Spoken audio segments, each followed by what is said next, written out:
మద్యం మత్తులో ట్రావెల్ డ్రైవర్ను పట్టుకున్న ఘటన శ్రీకాకుళం జిల్లాలో జరిగింది. రాజాం నుండి విజయవాడ వస్తున్న ఓ ప్రైవేటు బస్సులో డ్రైవర్ తాగి ఉండడాన్ని గమనించిన ప్రయాణికులు అతన్ని నిలదీశారు. దీంతో కాసేపు ఉద్రిక్తత నెలకొంది. సమాచారం అందుకున్న పోలీసులు అతన్ని బ్రీత్ ఎనలైజర్ ద్వారా పరీక్షించగా 108 పాయింట్లు చూపించింది. వెంటనే అతనిపై డ్రంక్ అండ్ డ్రైవ్ కేసు నమోదు చేసి పోలీస్ స్టేషన్కు తరలించారు.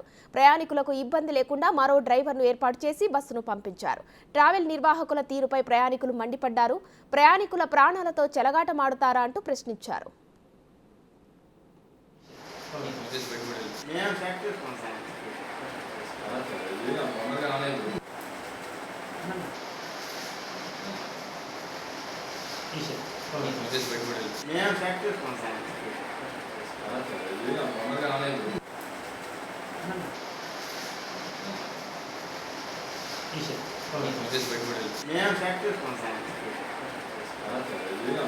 నేను